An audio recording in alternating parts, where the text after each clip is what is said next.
Hello, everyone. It's episode 82 of the General Damage Podcast. It's going to be a good one. Yes, it is. I'm Nick. I'm Shane.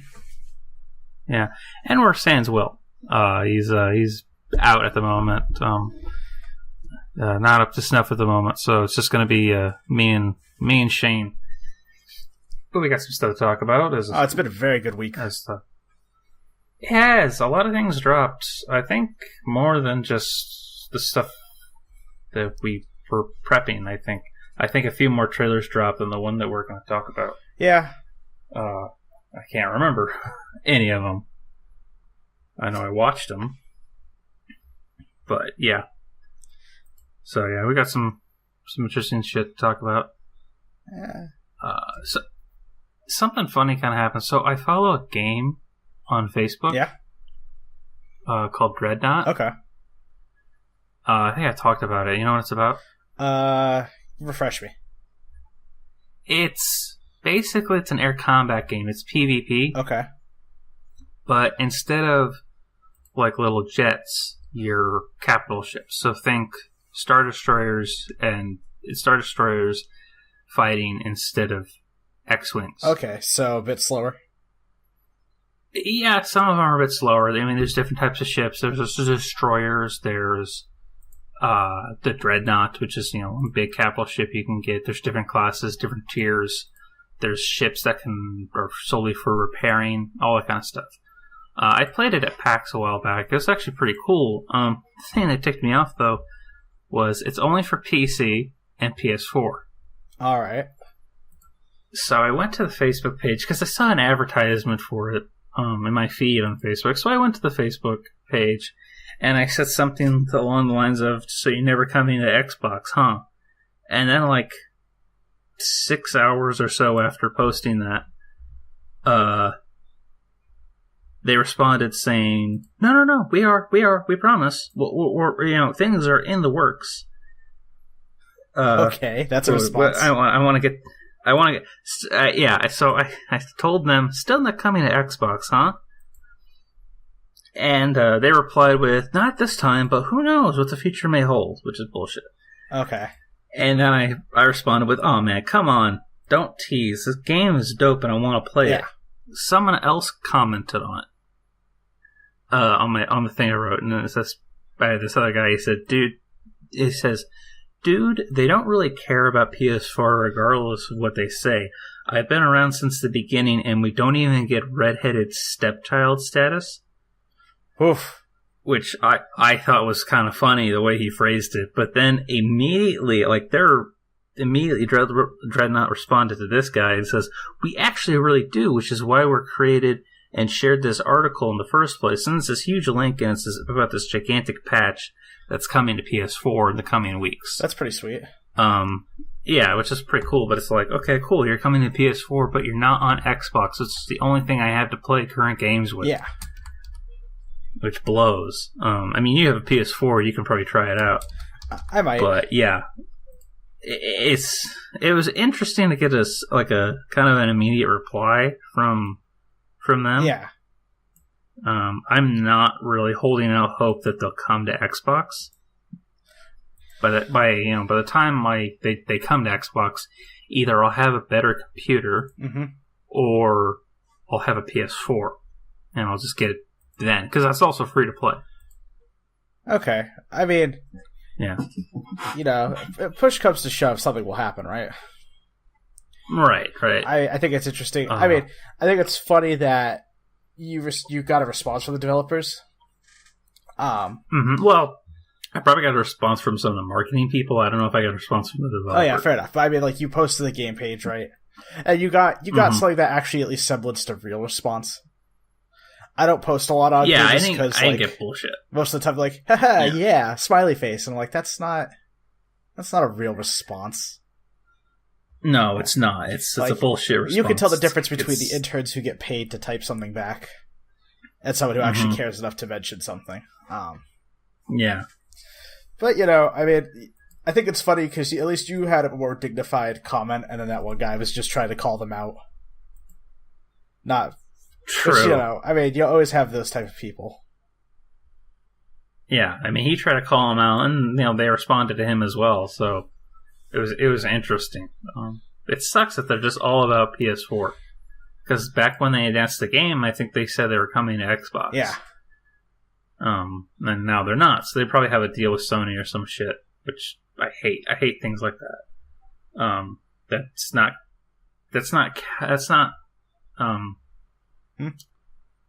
capitalism and the competition that everyone constantly talks about with capitalism doesn't exist when there's only like a couple of major game consoles or computers that people use.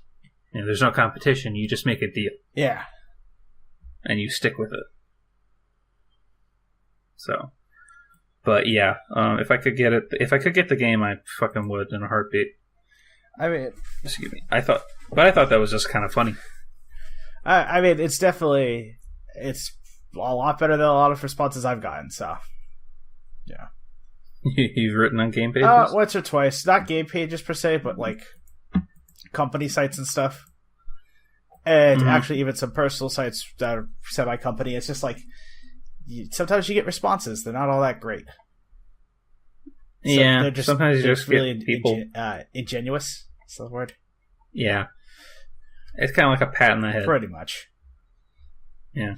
Or, thanks for giving us your opinion, but we're actually not going to even dignify it with a response. Oh yeah, I hate that shit. That shit. Oh, it's okay though. But hey, anyone out there listening, if you comment on our stuff, you'll definitely get genuine. I promise you that. Yeah, you're sure as hell will get genuine. And it probably all come from Shane.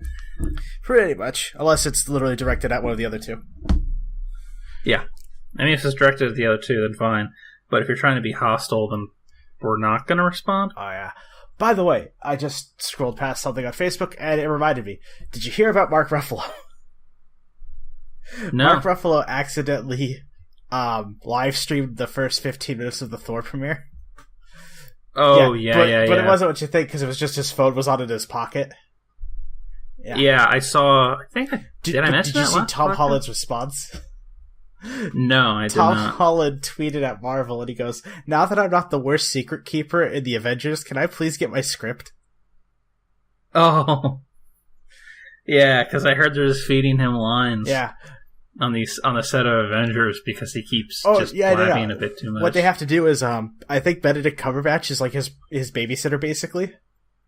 Because when they're out and about, or like when he does interviews, he's always with Benedict now. Interesting. I wonder how Benedict got that job. I think it's just because they're both British, so they have a lot in common.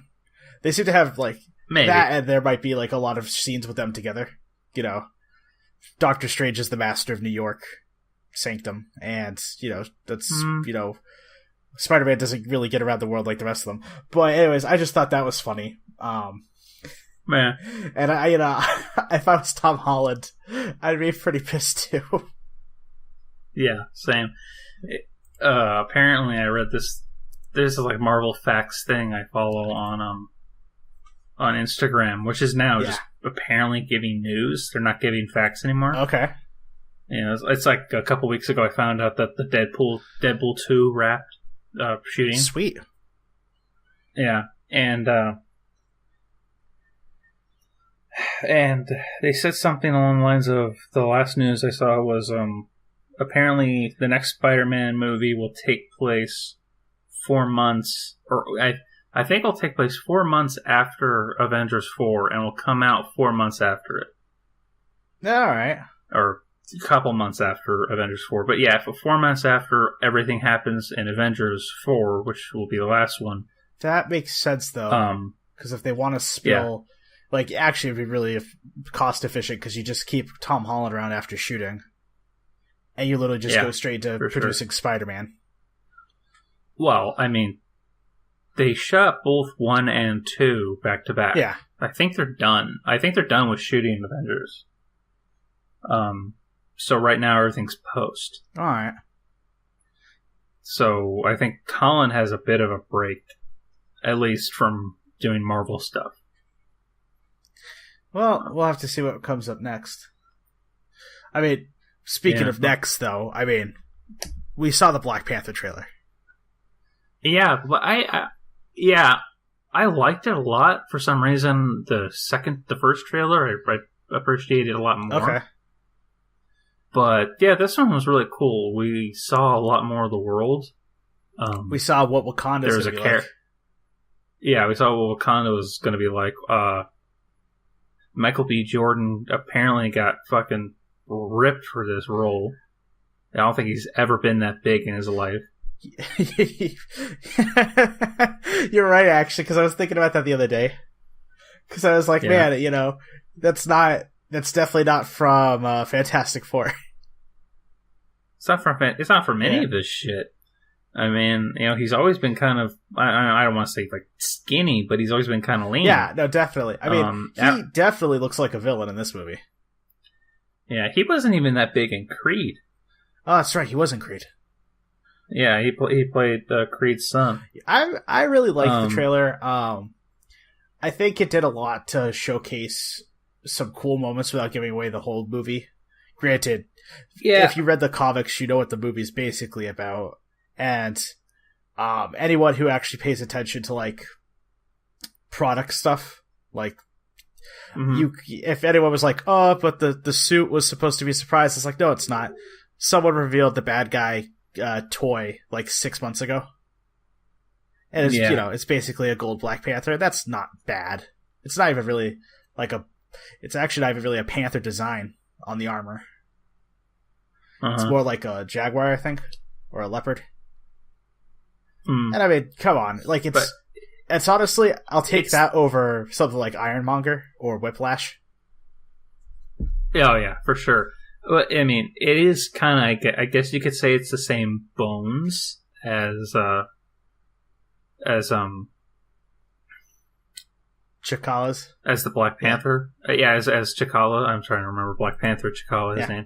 The interesting thing was, okay, so one of the characters in it, one of the actors in it is Denai Gureri, who I think I butchered her name. I probably didn't. She plays Michonne on Walking Dead. Yeah. She, I thought, was going to be playing T'Challa's wife, and she apparently looks like she's playing his bodyguard or head of army or general or something like that, which is still pretty cool. Okay. Annette, God, I'm going to butcher some of these names. Annette Nyango, again, probably butchered it. She's playing his wife. Okay. It looks from what I gathered from the trailer. She. Yeah, I'm actually looking at the cast right now. Yeah. Man, they got a stat cast. This cast is. Oh yeah, this cast is awesome. Yeah.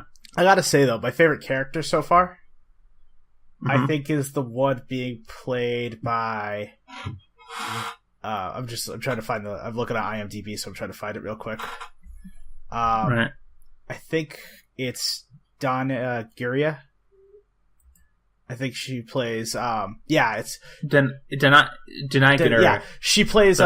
She's the one. She plays that lady who's like quipping him with one-liners and shit. Like it seems like she's his mentor. I'm like, I love her. In that trailer, she's great. That's Denai Guerrero. She's playing like his mentor or like his bodyguard or some general, I guess. Yeah. And I think that's cool. You know. Yeah. Also, I don't know too much about Black Panther. It's one of the few comics I'm not super familiar with. Though every time I've ever seen him show up in another comic, he's been like the coolest character. Like the way I always tell people, Black Panther's basically like Batman, but with less angst.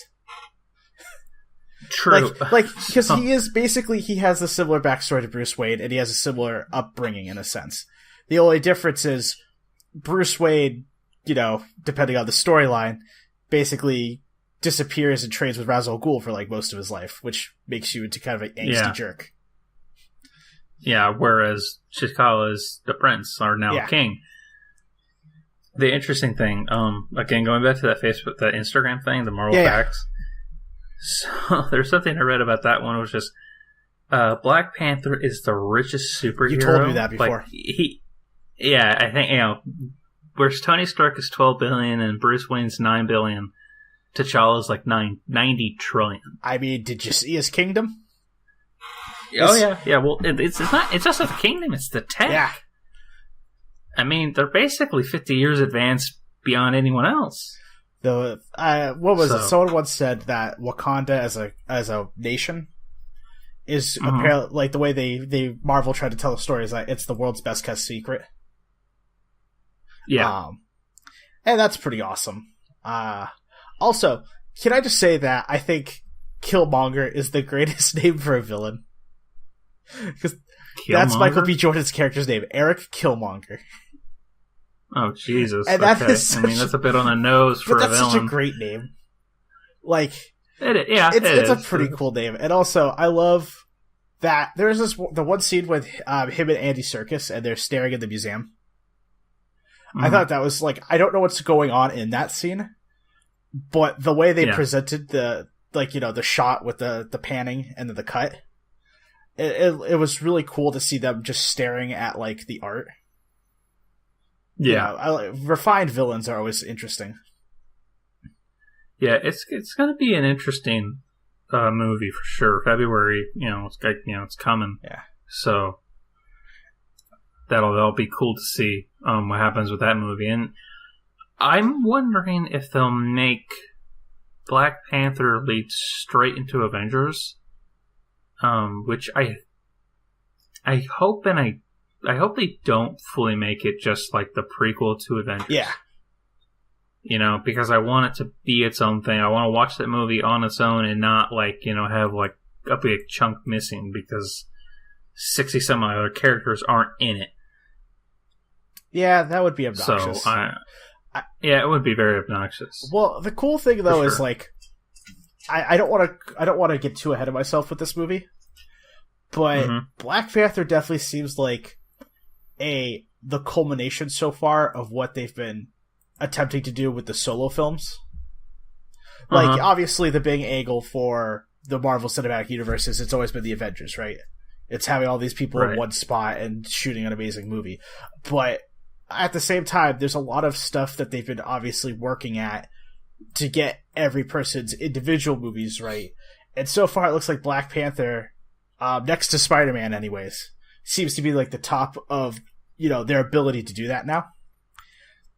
Yeah. Granted, nothing wrong with Spider-Man, by the way. Spider-Man, they did an excellent job with that. It showed off the character. It added to the world.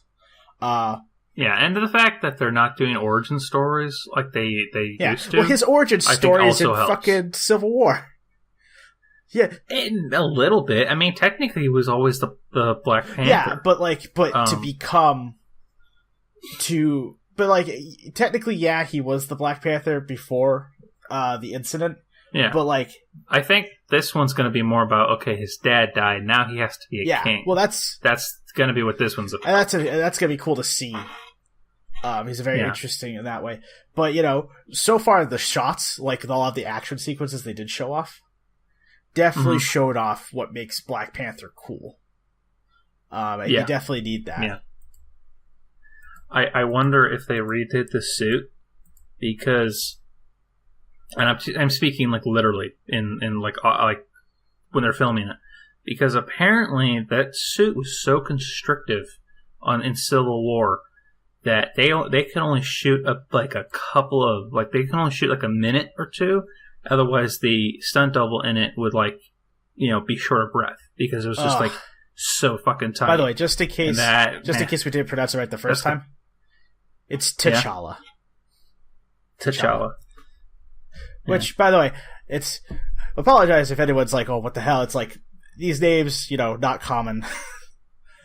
No. But I appreciate, that's the other thing, too, is, I really appreciate how they've, when they, when you bring a Marvel character to life, right?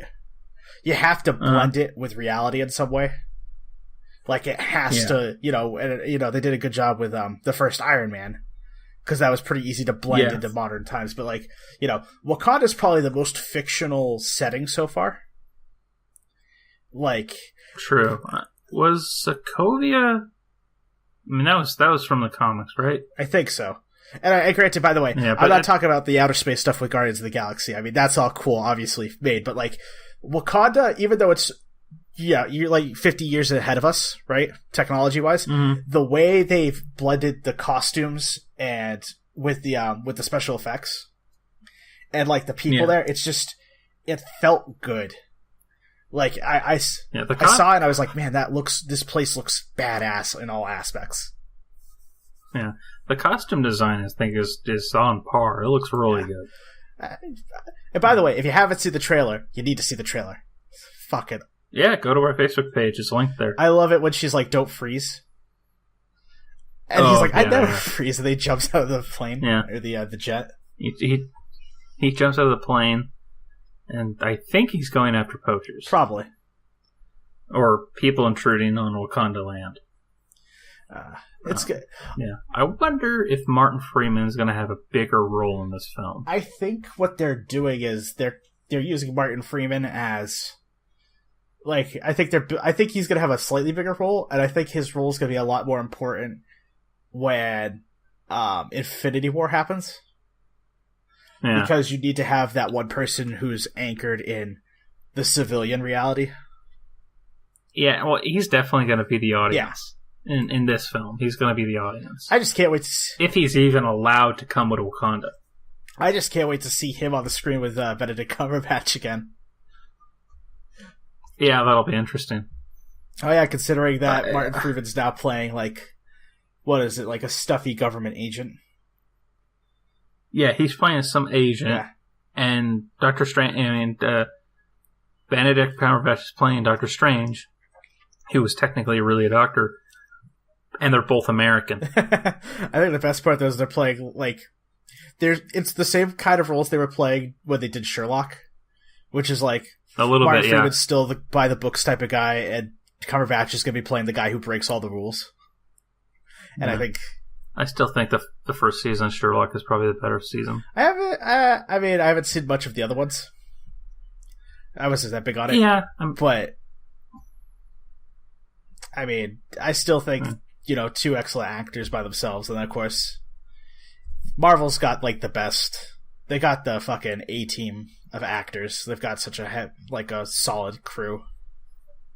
Yeah, well, there's some stuff about in the news about that because we're just on the Marvel train right now. Oh yeah. So Kevin Feige actually came out in an interview saying that he is unsure. Like right now, they have stuff planned. But after Avengers: Infinity War. This whole phase thing that they got going on, phase 1, phase 2, phase 3, where right now we're in phase 3. Yeah. Is technically gonna just like end. And he doesn't know what's gonna come after Avengers 4. Fair. It's gonna be a totally different landscape. Not to mention they're losing a lot of their actors. They may still have Robert Downey Jr. in it, and they probably will have a few other people, but I don't think Chris Evans is gonna be there. Scarlett Johansson, Chris Hemsworth. I'm unsure about Mark Ruffalo. He can probably still do another couple of films. Same with Samuel Jackson. The only people I know for sure are sticking around are Chadwick Boseman, Tom Holland, Doctor Strange, Benedict Cumberbatch, and Paul Rudd. He's sticking around too. So it's going to be interesting what's going to happen after Avengers 4. Well, I mean, they're going to have a lot. I mean, also the entire cast of the Guardians. I mean, I'm sure some of them are sticking around. Oh yeah, yeah. There's that. They have volume 3 to film. And I mean, even if we lose some of the people who've been around for a while now, right? You have to think of it this way too. Yeah. Like next year will be 2008. 2018, right? Yeah. And like that's some of them will have been well over a decade in the cinematic universe. Yeah, it's Downey for sure. Yeah, no, he's.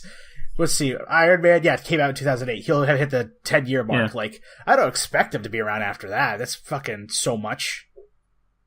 Well, he's like 52 now, so yeah, he's up there. Granted, I mean, eventually, I would love to see Tom Holland leading a whole new cast of Avengers 10 years down the road from now. Maybe. I mean, that could happen. I mean, I'll tell you right now, he's a lucky guy, because to be the Spider-Man in the cinematic universe is a pretty iconic place to be. Yeah, you're striking gold there. And I mean, don't get me wrong, because like I've said it before, I think a lot of people agree, and I think you said it too. Spider-Man 2 from the Tobey Maguire version is probably one of the better superhero movies to come out in a long time. Like it was really good. Back in 2004, it blew everyone away with everything it did, and it did it right. Yeah. But if you, I don't know. I don't know if the Tobey Maguire ones hold up. I don't think they all hold up, but I still think 2 is probably the strongest of them. And the always I give credit to that one being like one of the stronger pre-cinematic universe movies. And you can never take that away from Tobey. But the problem is that's I think 5 years down the road, right? From now, once we get past the Infinity War. And once we get into the post Infinity War cinematic universe, I do think it'll be hard to hold a lot of candles to anything because, we're getting to that. Like I said before, the main point of the whole cinematic universe was to get to Infinity War. That's kind of like the crown jewel when you look at it. Yeah, I mean, and the fact that they're making it is even more insane. We're also looking at probably one of the most expensive movies currently to make. Oh yeah. I'm definitely I'm looking forward to the Avengers stuff, even though I am getting kind of burnt out with superhero movies. I'm definitely looking forward to it. I mean, I'm kind of burnt out, but not really. Like, I'm definitely getting burnt out on Marvel movies, in a sense. Yeah. Like, as much as I like Marvel, right? I kind of want DC to make a good film. Like, yeah, I don't know, man. Like, what was it? The other day I was thinking about looking into watching Justice League Dark, the animated movie. Because I heard that one was great. And I'm like, oh, that's cool, right? And then you see how... Then you tell us about how, like, DC's just like, we're not going to have a cinematic universe anymore. It's just like, you guys are so bad at this game. Yeah, they're very, very, very, very bad. I mean, because the thing is, like, I loved Wonder Woman. I was like, oh, that's such a cool break from the Marvel stuff. Right. They didn't have any stock in Wonder Woman. They didn't have any stock into it because it was a flashback movie. And it wasn't going to expand their cinematic universe. It was just the origin story of Wonder Woman. They didn't really care. And it was so good. And Wonder Woman 2 is probably going to be so good because it's the same director. Yep. Yeah. I mean, I still feel bad because if Ben Affleck got to direct the solo Batman film, it'd probably be really good. Yeah, hands down, it'd be fantastic. He would have been a great director for that film. But Warner Brothers just has their heads firmly up their asses. Yeah, well, because all they're thinking about is competing with fucking Marvel. Well, so let's look at it this way: the next movie to come out is Thor Ragnarok, right? Yes, it comes out November something. Yeah, 3rd. Okay, I'll assume that. I'll double check that. But like, what I'm getting at is like, at least we'll have a break because we'll see Thor, and then we have Star Wars, right? And then we have Black Panther, and then I don't think we have another hero movie until like what, May, June. I think it's Thor, Black Panther, and then Infinity War. Well, if we're talking MCU. Yeah, but that's what I'm saying, just... And I'm sure... because we will have Deadpool in between all that, I think. Oh, that's perfect, because Deadpool's a great break from the Marvel stuff. That movie was a fresh of breath there. Oh, yeah, I loved it. And the fact that... And, like, I think Josh Brolin recently says that an X-Force movie is probably on its way, but that's all Fox. So. Yeah, I mean... As long as they keep doing Deadpool right, they're doing something. Mm-hmm. Cool. Really quick, actually. I wanted to talk about this last week. Can I just take 5 minutes to talk about a game I've been playing? Go ahead. It's not like we don't ever talk about games on this podcast. I know, right? So, I play a lot of Dead by Daylight. Which is, for anyone who doesn't know, it's basically playing tag where you have 4 people being, like... innocent bystanders, and then one person plays like a killer or a movie monster, basically. That game is ridiculously fun, and I think it's funny because like I've been playing a lot of it. I got it because I like scary stuff to begin with, and at times the game is actually a lot more stressful than scary, and I play it with my buddy Corey. But recently I've been starting to get a little bit more into it, and it's weird because it's the game right now it's a very casual game, but the only mode they have is quote unquote ranked. Like if you're playing against random people on the internet, it's ranked, and if you play it with your friends, then it's custom mode. But it's super casual because there's no real competitive for it or anything like that. But so it's funny because this game suffers from two types of, like, it's not really suffering, I would say, but it has two types of play styles that really make the game unfun on both sides, which is if you're playing a survivor, there's probably nothing more infuriating than a killer who just camps the first person they hooks. Like, they just stand there waiting for other people to come try to rescue them, right? And so, I've been the victim of it. It sucks. Sometimes you do it sometimes you get frustrated as a killer, and I've done it a few times where I just get pissed with, like, how obnoxious these survivors are, so I do camp one of them to get at least one sacrifice. Oh, the joys of Dead by Daylight. There's Will, everybody. Yeah, Will. Hey, Will's joined us. We're no longer sans Will. It's been a busy day, but continue. Well, I came across something as the killer that's super obnoxious and really toxic, which is survivors who are overly cocky. Sure. And really aggressive. And the thing is, the survivors can't fight back, right? The only way they fight back is with a flashlight, but that's not even fighting back. Yeah, they just blind you. But so what I found out was high-level survivor players, what they'll do is they realize that if they stand in the spot where the killer's trying to hook someone, you can't hook them. Oh, what? Yes. If a survivor stands between the killer and the hook, you can't hook. And then on top of it, apparently, survivors crouching is just outside the field of vision for the killer, right? Normally. But, like, if you're right up on it, basically survivors now will get ballsy and they'll roadblock killers. Oh, wow. And it's just... Okay. And I don't really mind necessarily, like, trying to be ballsy in, like, when you're trying to save someone, right? That's cool. But literally, today actually is a great example. I down someone really quick in the first, 3 minutes of the game. I pick them up, and then I bring them over to a hook, and then, they all just start, body blocking me. And granted, I can attack back, but then they get into a position where I can't, the hitbox is a little bit finicky, so if a survivor does, a snap, 360, you can't hit them, no matter how hard you try. Your weapon's hitbox will miss the character hitbox. Okay, that's got to be patched. Yeah, they're working. I think it has to be patched. They're working on it. But the thing that pisses me off is, they'll just stand there in the zone where it won't register, allow me to hook. And I'll be like, come on, guys. If anything, let me hook the person, because then you get blood points for unhooking them, right? Right. And I get points for hooking them. Mm-hmm. But basically, I found on some forums that people who have high-level perks, which, by the way, are the customizational parts for the characters, killers and survivors, basically people with high-level perks and shit are trying to basically make killers rage quit. Because then it stops the killers from getting points, but the survivors will still get points. This reminds me of, the frustration of martyrdom in COD. Oh, yeah.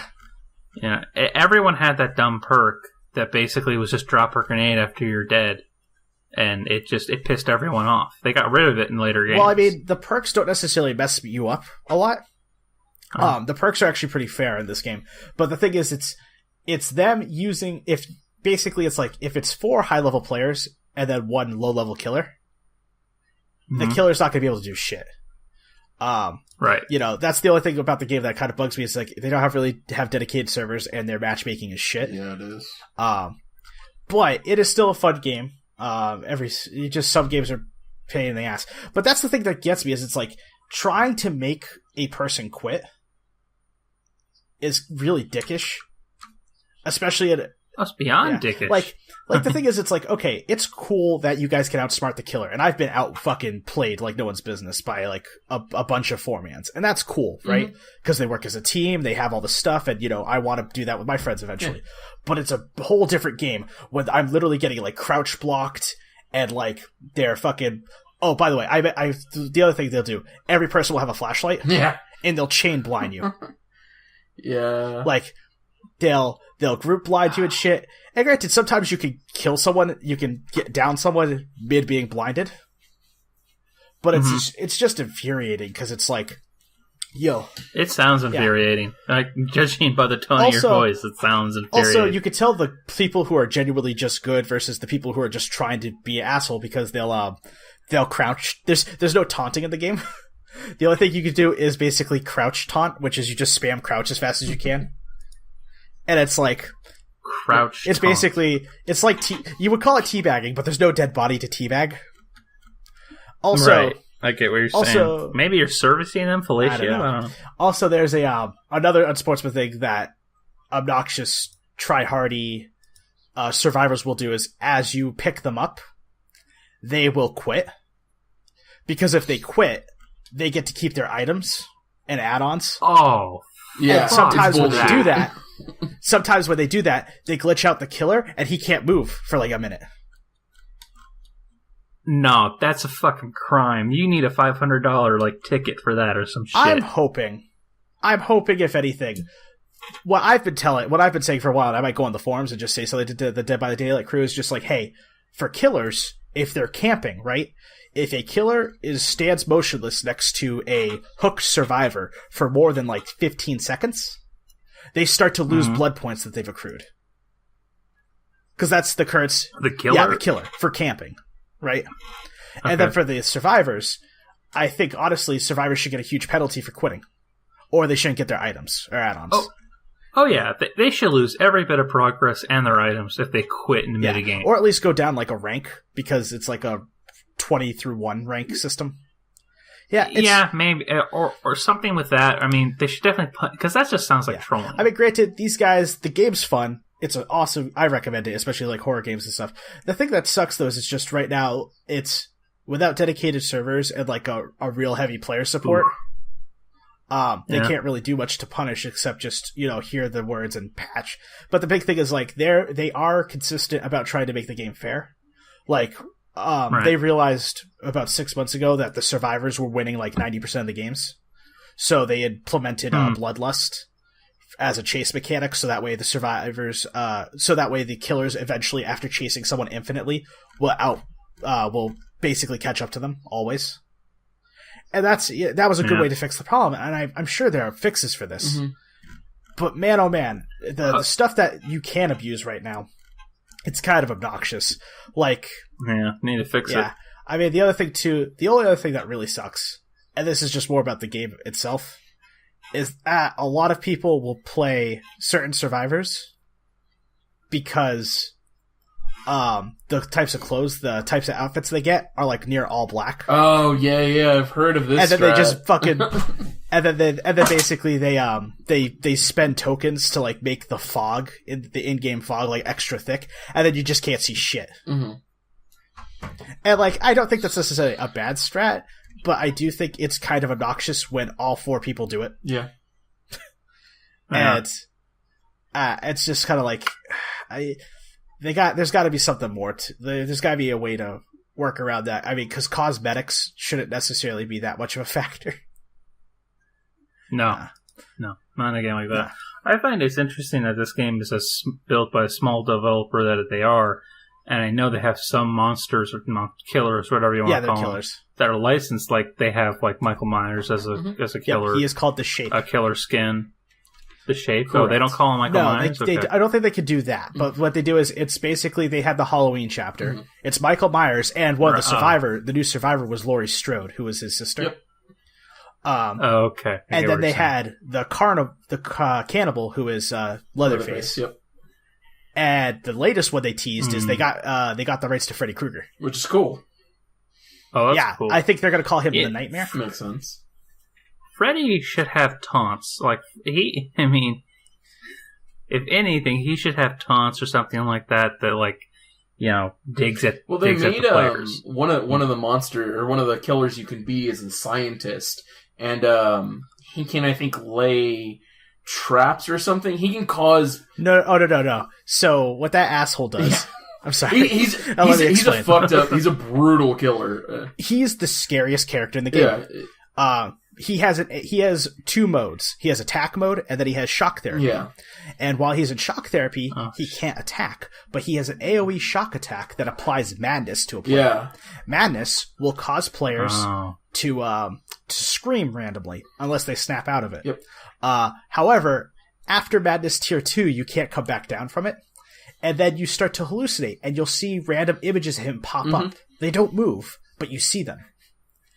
Yeah. And it is terrifying. The screen gets all staticky. A skull appears in the middle of the screen. Someone screams constantly.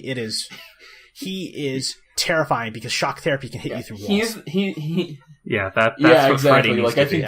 that's a good On the flip good side, character to go off of. You wonder who my favorite sure. my favorite killer is the Shape, Michael Myers, because he's also my favorite movie killer.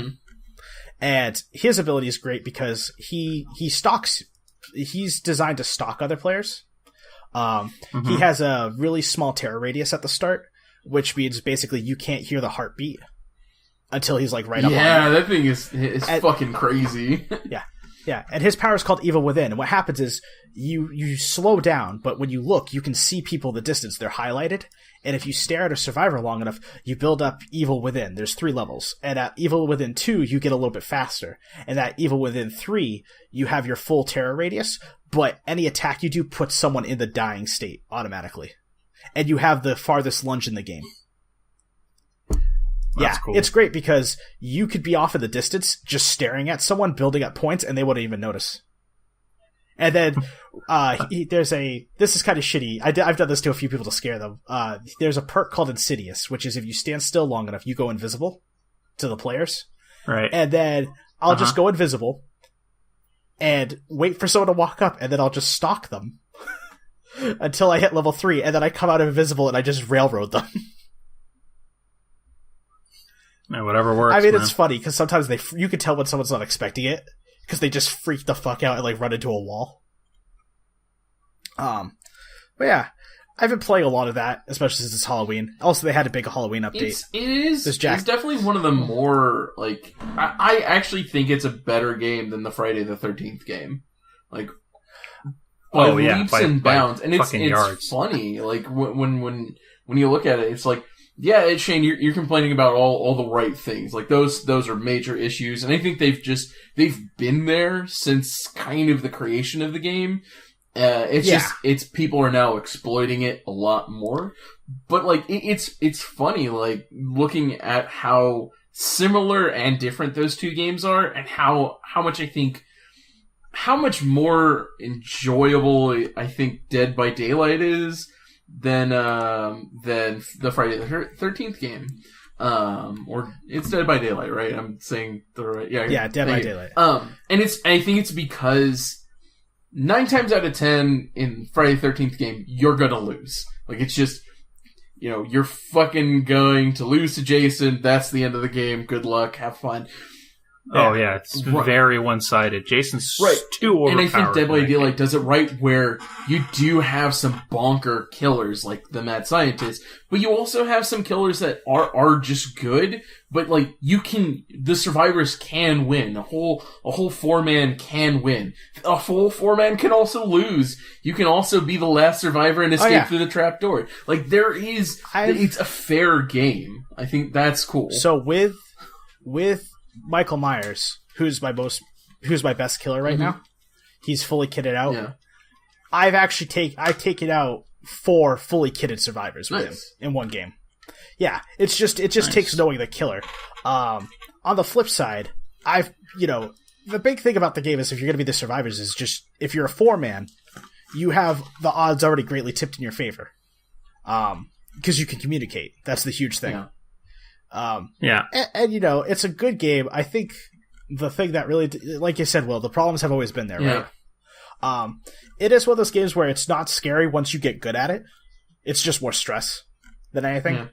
Mm-hmm. But it definitely ruins the fun of the game when people are more concerned about winning through really shitty methods than anything else.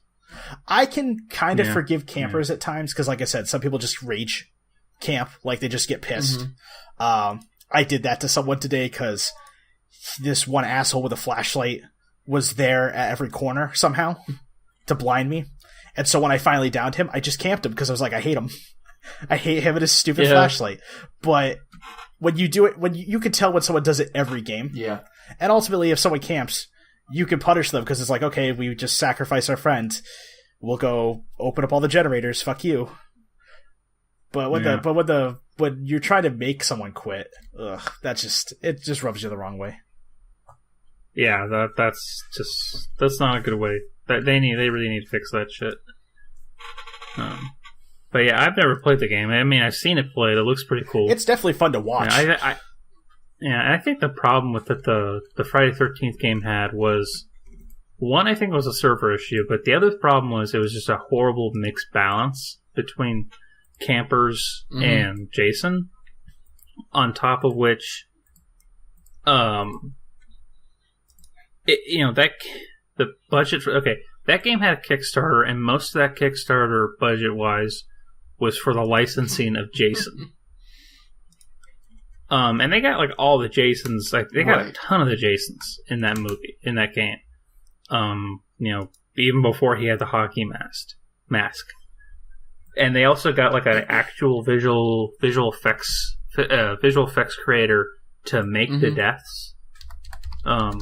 So he can he basically says, yeah, I can probably recreate that in life with magic, with the makeup and movie magic and all that shit. You can do the same things in the game. But that's the problem with that game, is I think they focus way too much on Jason, what Jason looks like and what he does. And then they literally just took the stereotype of what the camp counselors were and just threw them in. And like, they're not all that good looking. Like graphically, art wise, they're horrid.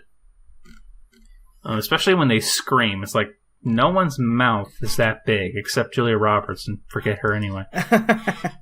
I mean, one thing I will say about Dead by Daylight that I think they did really well was everything feels unique. Yeah, like all the killers feel really unique, right? Because they all have the power. But then on top of it, all the survivors feel unique because the survivors have unique perks to them, just like the killers do. But so you can also mix and match perks between killers and survivors, or amongst survivors and amongst killers. And I think it's that customizability while having uniqueness is what makes the game really cool. Yeah, I think it's interesting that this game, as all the games out there that are what's the word I'm looking for? Asymmetrical horror. Yeah, or no, asymmetrical games where it's a team versus one. I think it's funny that this game is the one that succeeds when everyone put their money on Evolved. Yeah, we were talking about that, me and my buddies on our Discord. Because it was really funny. Someone goes, "Does anyone want to play Evolve?" And then someone looked on the Steam thing, right? How many people are playing, and it said nobody. No. And someone goes, "Man, I don't want to be the only 5 people playing Evolve." Oh, Jesus Christ! And I laughed. I laughed really hard at that. I think I laughed too hard. Yeah, that's a hurting. It sucks because Evolve was a cool concept. It was. I just think they probably put too much money and not in the development of it, but trying just to market it. Yeah, I think another reason why Dead by Daylight succeeded where others have failed, especially like Friday the 13th, is because the game itself it's got multiple layers to it. There's multiple objectives. There's multiple strategies, right? Yeah. Whereas Friday the 13th really just seems like it's a waiting game. And aside from that, it's just kind of wait to die. It's a combination of where to win, because it's either you have to escape, which is either by boat or by car, or you have to make it to sunrise. Okay. But that doesn't really help when Jason can see you clear across the map. And he has a teleport that literally puts you right next to him. Oh, that's fucking dumb. Yeah, no, have you watched have you watched any gameplay of the Friday the 13th game, Shane? Unfortunately I haven't. I got really into Dead by Daylight that I just stopped Shane, be thankful because it's like at a certain point in the game you just lose. Jason has 4 abilities that as the game kind of, gets longer and longer, he gets them active. And he can teleport, he can all of a sudden vanish and run up on you, and like as soon as he pops in, he's able to grab you and do like one of his insta-kill moves.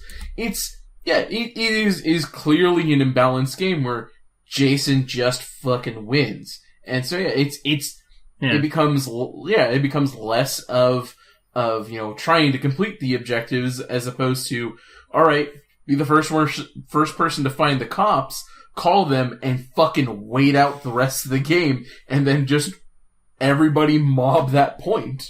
Cause it's fucking awful. And Jason can sense what buildings you're in. Like, the odds are completely stacked against you in the game. Yeah, it's a huge love letter to Jason, which is fine. Yeah. It's an iconic character, but at the same time, it just wasn't balanced right. And I think the designers forgot that's like, you want the survivors, for all their stupidity, to live and continue. You at least want 1 or 2 of them. Yeah. Jason's isn't the hero. He's not the hero by killing dumb teenagers. Yeah. That doesn't make him a hero. That actually, that led to something like that led to a funny conversation between me and my friend Derek. Mm-hmm. He hits me up, and I'm just waiting on Discord, and he goes, "Hey, you want to play a game?" I'm like, yeah. First, just let me murder these teens. And he goes, "What?" He's like, "Yeah, I just gotta go kill these bitch ass kids." And he goes, "Oh, you're playing Dead by Daylight?" I'm like, yeah. And he asked me if it was fun. I'm like, "Yeah, it's great. And the killer feels really fun to play because you're just murdering a bunch of helpless people." And he goes, "Dude, this is just out of context. You sound like a psychopath." Out of context, you're pretty fucked up. If you want to play a good Jason, play Mortal Kombat. Yeah. Oh yeah, he was in that, wasn't he? Yeah, he was in that. And I think it was just announced, I don't know if it was Mortal Kombat or Injustice, that Spawn was going to be a character in it. Spawn is theoretically going to be a character in Injustice. Currently, they got Hellboy, Raiden, and a villain from the DC world that looks like a manta, and I can't think of his name. Yeah, Spawn is Injustice too. It's just that's still really cool. There's I think no date on it yet, or if it is confirmed, but I would imagine like more than likely people will want. Having Spawn in that game feels pretty cool. Yeah, Spawn is a really cool character. So, it's a pretty great movie too. It's a movie. Does it hold? The movie doesn't hold up well at all. That movie does not. That movie doesn't hold well. It doesn't well at all. It's pretty atrocious. Yeah, it's fun to watch. I have some. John, I have to go find them, but I actually have some Spawn toys from a long time ago. My brother told me to hold on to them because he said they'd be collectible, so we never opened them. They could be. I'd say not wrong, but. However, depending on which ones they are, like I might look up and see if they're still worth anything. If not, I might just open them up, put them on display because, I had the clown. Mm-hmm. Oh right. And then I had one of the monsters from the comics, who's like part robot. I was like, oh, these are cool. John Leguizamo as the clown or Violator. I think he had like a couple of the best lines in the whole movie. Yeah, he did. He's probably the thing that made definitely. that movie. Yeah, I think one of my favorite lines was, soon you'll start thinking about girls that get hair in funny places. when he's complaining about the armor, that's just your necro armor going through its larval stage. Soon you'll start thinking about girls getting hair in funny places. Yeah. He his character was perfect, but the rest of the movie was just kind of eh. If you want a good Spawn show to watch the old HBO cartoon or adult animated show. That one's intense. Yeah, it's one I've been wanting to watch. Considering what they're bringing it back, I think, or something's happening with Spawn. According to Todd McFarlane, he wants to bring back the animated show and finish it because it doesn't technically end. And it didn't technically end, I should say, and it doesn't, which sucks because after the third season, you're like, "Come on, more." And apparently, he wants to make another movie, a live-action movie. Right. And he said in a tweet or a post on Facebook or somewhere shit that it's gonna make Deadpool look like a kiddie film. And it's like, okay, you don't need a showboat, and two, it needs to be watchable. It really does. If it gets banned in the US, it's a failure. Yeah. Oh, yeah. Yeah, it needs to be watchable, alright? Like, I'm fine with gore, and some sex, but it's like, you need to know when to tone it back. Like, if you're getting hostile bullshit, hostile level, I hate that fucking film. If you're going to start off with a decent story and then add the violence to it. And let's have a story that we can, like, sit down and watch and enjoy and stomach. And then go ahead and do whatever. And I'm going to say this. Get whatever actor you can to play the body of Spawn. That's fine. He can mime whatever. But Keith David as Spawn in the animated show, I think he should voice it in the live action. Mm-hmm. That's just me personally. But, yeah. Spawn was pretty cool. I do like Spawn. And I like Todd McFarlane's art. I think Todd McFarlane really made the Venom that people love. Yeah, that's the big bulky one, right? Yeah. The big bulky one that's all twisted. It's got the long tongue, the one I jaws, just see from Marvel vs. Capcom. That's like that Venom is the only Venom I'll like. I think I ever recognize because it's just like it's clearly not a stupid Venom.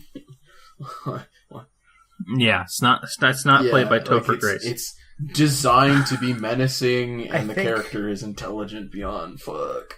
It's scary. I think my favorite Venom is somewhere between Ultimate Venom. Sure. Yep. Because I really like that one. Yeah, he's like the Hulk basically. Yeah. And then there was the Venom from the 1990s Spider-Man cartoon. Yeah. That one I think was inspired by the Todd McFarlane one. Just because, like, my favorite thing about that one was to do shadows and light on that character. They just used red and blue. Yeah, because the whole body's black, and like that always stuck out to me in my mind. I was like, that's Venom's colors. Yeah, for sure. I like Venom. I think everyone who knows anything about Spider-Man at least likes Venom. Yeah. And then to some degree, Carnage, if you like Carnage. I love Carnage. Carnage is my favorite Spider-Man villain next to Hobgoblin. Hobgoblin? Interesting. True. All right. I don't know if people like Gwenevin. It's Gwenom. Yeah.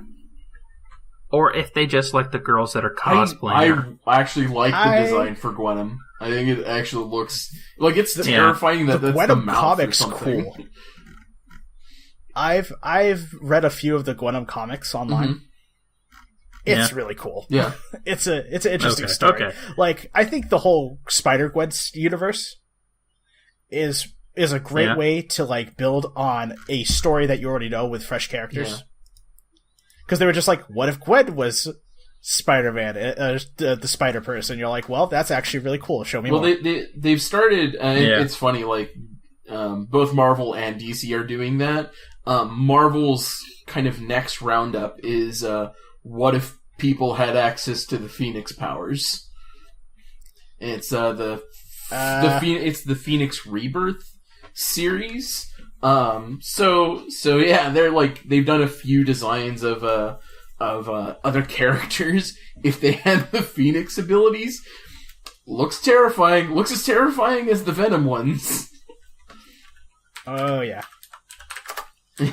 I'll say. But like the other one that's going on the Marvel side, DC side, is the Batman one. It's the heavy metal or Batman metal, I think is what it is. Oh yeah, Batman metal. Yeah, like isn't there the Batman, the one that's called the Batman? Yeah, we talked about it. It's if the Joker was Batman. It's that one's fucked up. That one's great. He when you think like Batman metal, that's the design you think. Yeah. He everything about him is metal.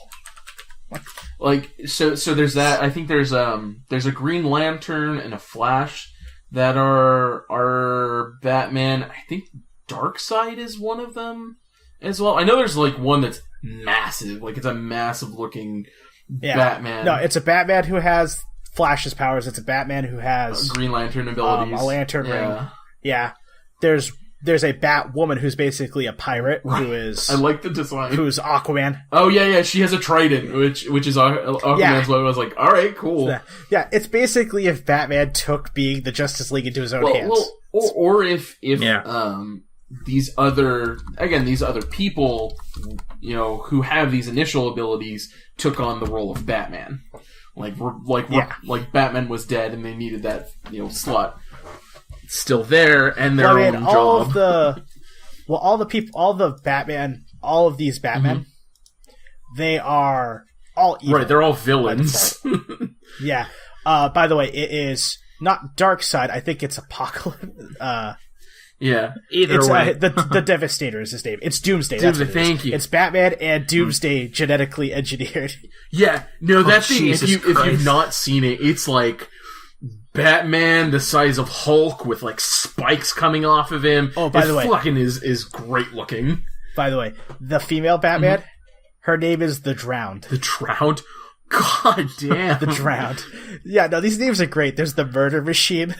Is that the one in the full Dark Knight armor? Yeah, it's a Bruce Wayne cyborg. Basically. Yeah, thank you. Yeah, that one. I love that we're revisiting this. This is great. And then there's the Merciless, who is, he's basically like a knight. Yeah, almost. that's the one I was thinking. He's the one with yeah.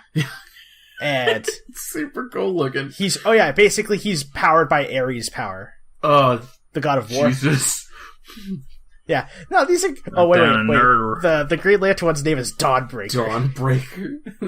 God. And then the one that's the Flash is the Red Death. Yeah, I knew the Flash was Red Death. I was like, wow. Oh, God. These guys have the best names. Again, they have, like, the best metal names. Like, it is as metal as you can get. Yeah, I was going to say that. That'd be a good name for a band. You write that down. Yeah, dude, some definitely. shit. I just looked up the Doomsday Batman. That's right. Ooh, that's insane. Right. I might look into this later. Yeah. So,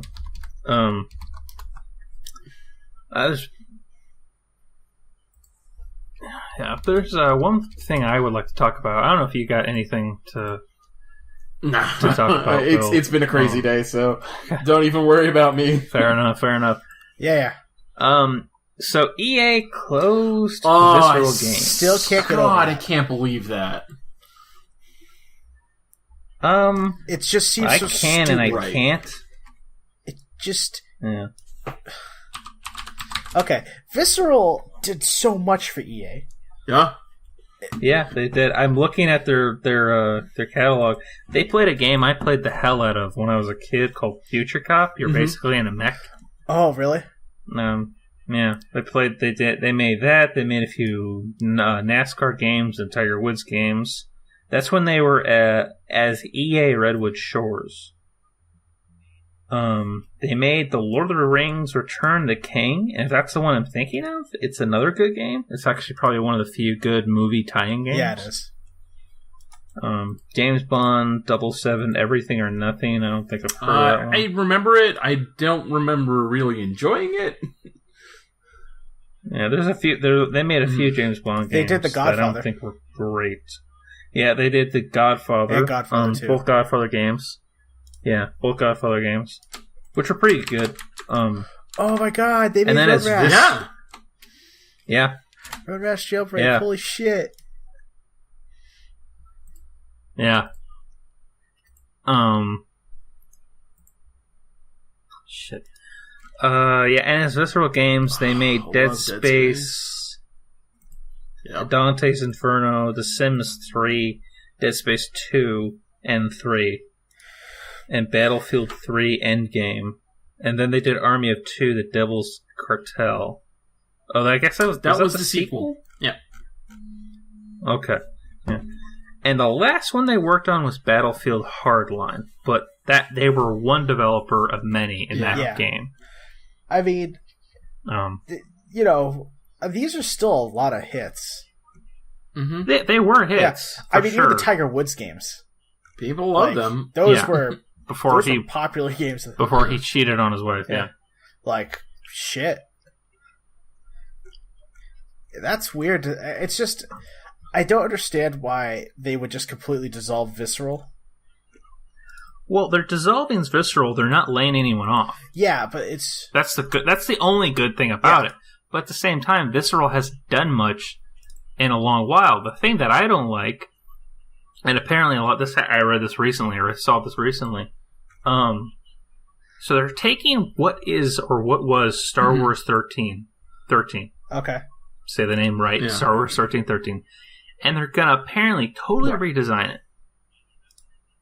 And they're not going to make it this linear action game anymore. Because apparently, according to them, those don't sell. You what, mate? Which a lot of... Yeah, I know. Which a lot of fans are up in arms about. Considering that everyone's looking forward to two really big linear games. God of War, Last of Us 2. I still love BioShock, Fuck you. Linear games actually sell. There are more people... listening to more... Twitch players these days, they actually enjoy, especially the variety ones, they enjoy linear more than they do fucking multiplayer. Like, there's definitely a paradigm shift. Well, yeah, because, like, okay, you can have a set multiplayer game. We live in that age where we can have a set multiplayer game. Overwatch is going to be the game that people are going to be playing 10 years from now. Most likely. And we're not going to need anything else. There will be FPS hero shooters, of course, but we won't need another one. We like the linear games. Corey, I forgot his last name. Baker? I don't know. He was the I want to say it was a dude from that worked on Mortal Kombat. He actually came out in a tweet saying linear games are the best. Like, you don't want just multiplayer games or open world games. You want something that can tell a story. Story is trumps that over anything else. I'm paraphrasing horribly, and I believe I got the guy's name wrong. But yeah, and a lot of developers have actually come out and say, what their feelings towards Visceral closing.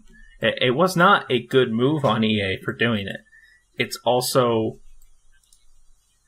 I mean, it wasn't a good move, but at the same time, the company hasn't done anything solid in a good while. It's... I mean, the problem is EA's... Like, they only have a few decent titles under their belts, and even then, that's just because they're the producers. Right, yeah, that's the only thing. Because, like, for instance, some of their best games are BioWare games. And that's about it. Outside of, like... that was something else. Outside of, Titanfall. Yeah. Well, the problem with Titanfall is, they don't fully own it. So they can't tell Respawn what to do or how to do it. Unlike they can tell DICE and what was Visceral, they could tell them what to do. They can't tell Respawn what to do. But they can, I personally think, fuck Respawn by putting their game out in between two other shooters so it doesn't sell well. Yeah. Which is what I think happened. At this point, I'm bitter at EA because I lost 4 years of content. EA's probably banking on Anthem. I think that's a shit move to bank on, but more power to them if they think that's going to be the one. Well, because think about it this way, right? Yeah, but then you need input 15 different fucking other codes just so you can play your game. Yeah, I mean, Origin's not that great. I only put up with it so I can play. So that's kind of the ball buster. Is like to be fair, between was it Ubisoft's Uplay and Origin, I'll take Uplay any day. Like, people don't like it, I'll use Uplay any day. It is a much easier system. I'll use Uplay anyway too, because it was easy to sign up for it. You know, because my whole shit that happened with EA trying to play the goddamn Star Wars Battlefront beta that fucked me over, and for some reason now I don't have all my content from my Simpsons game. You know, they just. I do not get. I mean, okay, I get it to some degree because they want like a DRM thing and they're afraid of cheaters or whatever the fuck the reason is. That's why they have Uplay. That's why they have this Origin or EA Access crap. But if my gamer tag isn't good enough, why the fuck should I even play your game? You know? Like, this is my gamer tag. This is my ID online. It's attached to this email. Why isn't that not good enough? And no, you have to create a whole other profile for them just to play a fucking game. That's what I can't stand about EA. That's what I can't stand about Uplay. But Uplay was not intrusive. No, they're not. I mean, Uplay was kind of laggy and made playing multiplayer shit. Yeah, but at least Uplay never made me hate buying the game in the first place. Right, because you basically bought the game and installed it. And it's like, hey, would you like to? We need you to connect this through this one thing, and then fuck it, you're done. You don't, and like it's one of those. I like it because like, hey, you could use our system to launch it, or you could just launch it through your Steam browser because it'll just launch our program anyways, and then it will go on about its business. And it'll just be like, oh, you're connected to our system. Yeah. Cool, go on, go play your game. It can be a pain in the butt, but fuck Origin at this point. Like, that is a nightmare landmine that I never want to deal with. I only put up with it so I could play one game. That's it. Yeah. I would not deal with Origin otherwise. Yeah. I don't know if there's a game I want to play now with EA after the shit that they pulled. Probably whatever Respawn puts out, provided they still have full control over EA. Yeah. But I don't think I'll ever play a Battlefield game or a Battlefront game because, you know, this is coming from me being bitter because I lost all the shit for my game. But still, I lost all the shit for my game. You guys could relate. I mean, there's probably more to it than that too when you think about the fact that it's like EA's track record has never been stellar. No, it has been stellar. It was stellar in the 90s and the mid-90s and into the late 90s. Okay, it was stellar then. Fucked up royally. But, when the big generation change happened for, console gaming, EA's been lagging behind. They became a conglomerate. Yeah. What was it? Even QA testing became unbearable for those guys. Yeah.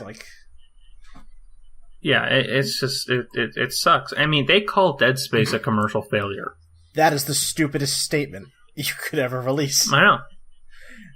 Yeah, they basically called it a failure because it didn't make back the money that they thought it should make back. But all that money that they wanted to make back wasn't the fact that the game's budget. It was their marketing budget that they blew. And their marketing was so immature. You know, it was I think it was for Dead Space 2, or maybe it's 3, I don't know, where they sat basically mothers and grandmothers in front of a TV and showed them footage from the game. That's. And then they said something like, "Your mother doesn't like it," but or something. Basically it was like they're basically appealing to teenagers and kids because mom doesn't like it. You should love it. Which isn't how you should sell that game. Yeah. But there's also another conspiracy behind Visceral Games with the fact that they're trying to hold on to the Star Wars license. Because supposedly they only have a 5-year contract to make games. Or maybe it's a 10-year contract. I'm not sure. But they won't have the license forever, and I think this is them trying to hold on. Huh. Which is still shady as fuck. Yeah. Let's take a linear game that everyone's been wanting and not make it linear anymore. Because those don't sell. Well, this is kind of those things that have a company end this kind of shit. Like, this thinking. I mean, either a company closes, gets bought, or they become a villain, i.e. EA. Huh. So, which it sucks. I mean, Visceral did make a lot of games I played as a kid and as a young adult. Yep. And now they are no more. Which, I mean, again, the only good thing is no layoffs. The fact that they're not saying no one is laid off, we're restructuring everyone and going to place them in different developers is a good thing. If they laid off everyone, I don't know you want to watch the death of a company. Like, that's a surefire way, a direct way. Yeah. Well, I mean, all of a sudden you just piss off hundreds of people, and then by and large thousands of people, millions of people, because there's just no reasoning behind that. There's no reason you should just close the company, fire everyone. I mean, they were smart on that front. Not very. That was smart, the smartest decision they decided to make. Yeah. So who knows where all those people are going to be? They're probably going to wind up at DICE and Respawn. Well, I don't know about Respawn, but any other developer that they'll be under one of those branches. Yeah. Well, it's Sledgehammer's Activision. I can't think of EA developers right now. All I can think of is DICE. BioWare is one of. BioWare is one. Yeah. What was it? When the No reported on this, they actually listed a ton of the companies that EA has ended. It's a long hit list for my guesstimate. Yeah, it is. Yeah, it's pretty awful. Yeah, I'm trying to look it up now. It's a pretty disgusting list. Westwoods is in there. I remember talking about one company I'm sad is gone. Yeah. Oh yeah. They ended Maxis. Yeah. Remember that. Mythic. Mythic? I don't know. I never heard of him. Westwood, DreamWorks Interactive, Phenomic, Black Box Games, Pandemic. You were a huge fan of Pandemic. I was. Good franchise or good company. Yeah, Playfish. Yeah, they've ended a lot of companies. It's a huge list. It's because they buy them up, integrate them, and then spit out the rest. Yeah, integrate them, make them work dick hours, and not have anything to show for it.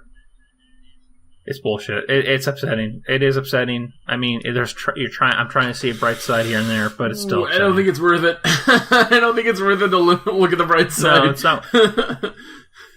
Yeah. You're also talking to a guy who's probably not going to buy EA game again. So yeah.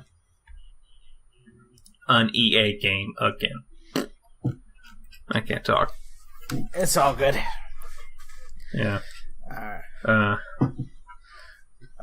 So, I guess we should probably wrap up after that disappointing highlight. For sure. I mean, this is a spot. Why not? Yeah, well, let's end it here. Thank you for listening. Please like us on Facebook, follow us on Twitter, subscribe on iTunes. If you're on YouTube, like, comment, subscribe. If this is our website, please drop a comment. And if you're on Facebook, give us a share. Yep, please do. Yeah, tell us what your favorite game Visceral made. Yeah, it's quite the list. Yeah, it has a pretty good long list. So, tell us which one was your favorite. Yeah. All right. And with that, we are out. Deuces, y'all. Later. Later days.